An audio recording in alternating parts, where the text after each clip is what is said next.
someone, one of the New York tabloids will mention one of my stories, and then it'll get translated, it'll go everywhere. Also on the web, keep in mind, I also archive a majority of my old stories, whether it's the Scientology expose, pit bull fighting, all these stories that I had. I have an archive of them, and hence, this is the beauty of the internet. I'm literally turning on a whole new generation to my work as a result of having it up there, and the curious can find that stuff. And that's really satisfying. It doesn't pay the rent, but people are still reading my stuff, rather than it, getting pulped away, into the ether, like so much magazine stuff has over the years. And you also get feedback, including you got important feedback from Darnell Riley, which led to this book. Exactly. Via your website. Yeah, he, through his intermediary on the outside, he sent me a nasty email, and which led to me writing to him, which led to me speaking with him on the phone, which led to me spending a lot of time up in the Tules at Corcoran State Prison. And I'm thinking my next book may evolve out of the prisons too. I want to keep kind of close-lipped about that until I sell it. Knock wood or metal or whatever. Plastic. Yeah. Speaking philosophically, it's interesting how these criminals that you deal with for this book, I'm sure they're highly interested that you be an honorable person with them and live up to whatever undertakings you make. Like, no matter how low the criminal, it's still very important to them that other people treat them justly. Yeah, absolutely. And I don't misquote my, a lot of these criminals were actual sources of mine. I don't misquote them. I give them all the respect I can muster, and I also let them tell their story. It's funny, this book, ironically, if it might have been if Paris Hilton and all the victims to the extortions and the sex tape and the scandals and the robberies and burglaries and shakedowns and beatings, if they had chosen to speak to me, it might have been a totally different book. And as I said to, I think it was Nikki Hilton's publicist, he had the gall to ask me, what does my client gain by by participating? And I said, maybe this kind of thing won't happen again. Maybe she won't get burglarized again, because she actually talked to me about it, which, led me to finding these criminals. Now, what happened? Less than 2 months ago, Paris Hilton's home was knocked off for $2.5 million in jewelry and cash. She just got robbed again. I mean, this could have put a stop to it. I mean, I'm not saying I'm like, Mr. Crime Fighter, and I'm going to shut down crime, but maybe it won't happen again if you're willing to talk about it. As for the other thugs and miscreants who wouldn't talk to me, they get written about in this book, and they come off looking like the scumbags that they truly are. Had they spoke to me, they have a chance to help write their own story. Show me a part of them, which may be interesting or romantic or something, other than, the boilerplate scumbaggery that I have on them. So it's sort of like whether you're famous or you're just a low-life scum. It serves you to talk to someone for a book. I can't stress that enough. And we're coming up on union bail bonds. I just wanted you to get an exterior out of this. This is where Russian bail bondsman Alex Weisfeld was doing his business, and I can see... Hello? Look at that. It's gutted. This is the former home of union bail bonds. Alex Weisfeld is the Russian bail bondsman who had a run-in with Joe Francis, the guy who Darnell Riley put a dildo on and videotaped and tried to extort him, and is the reason why he's in prison right now.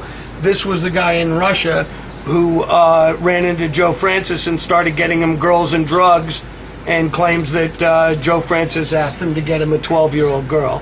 I mean, this is one kneecap-busting motherfucker. Unfortunately, he's doing a couple of years in jail right now, too. Something about some stolen goods coming in off a ship. off the docks. I don't know the specifics of that crime. I do know he's locked up, and I do know that the old site for Union bail bonds is no more. Hey, what happened to the bail bond shop? Hello? Hey, buddy, no more bail bonds? When did he leave? 2 months? He gone, huh? He was a good guy. Yeah, he was a good guy, the Russian dude. All right, man. Have a good weekend.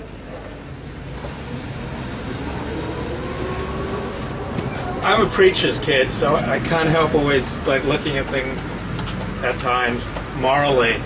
And one of the things that I was struck by in the sex industry was that everybody is obsessed with morality in their own way. And so like strippers look down on porn stars, like porn stars who don't do anal kind of look down on porn stars who do anal.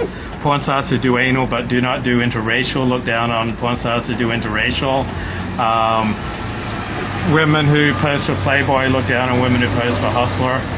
And same in your book. All these different criminals, they all look down morally in some respect on some other criminal for, oh, we wanted a 12-year-old girl as opposed to getting 18-year-old girls to take their tops off. Like, isn't it interesting how even the lowest of the low, these scumbags, everyone's still obsessed with morality in their own way. Like, everybody has things that they object to and think are wrong and, like, disqualify somebody's humanity. Like, I'm thinking in particular now the story you're telling about the Russian guy was so offended that Joe Francis supposedly was interested in a 12-year-old girl. Right. And yet, at the same time, he's all mobbed up and, you know, breaking kneecaps. And he's providing 5 women for Joe Francis and his friends to... You know, you're making a great point.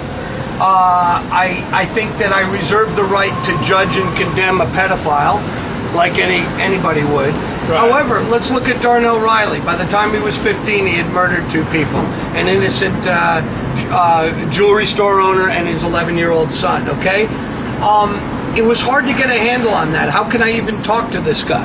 How can I even use him as a resource? Well, I think in the book you'll find a little passage which is particularly poignant. Heavy D, the rapper, Dwight is his real name. Heavy D said, you know, I didn't know about that double homicide with Darnell, but I will tell you this. He was 14 years old. You can't judge him on that. That's between him and God. And he makes a point, you know. Who handed him that gun? What adult handed a 14-year-old a gun? It's like, you know, there's some television which really addresses this kind of morality. The Wire, for instance, which I absolutely love. You know, who am I to judge? I mean, who knows, you know, how he wound up, you know, firing off shots in a jewelry store at 14 years old. Heavy D went on to say, it all depends where you're dropped off. If he was dropped off at Harvard, he'd be a different person. If you're dropped off at South Central, the game changes for the rest of your life. Like, I'm a religious guy, so I look at things often through the prism of good and evil, but I rarely put people in the category of either good or evil, because all the good people I know do terrible things at times, and all the terrible people I know do a lot of good things at times, and it's just not helpful, particularly as a journalist, to, okay, this is a good person, therefore I'm going to believe what he says. It doesn't work that way. And this is a bad person, therefore I'm not going to believe what he says. Like, everyone's a mixture, right? Yeah.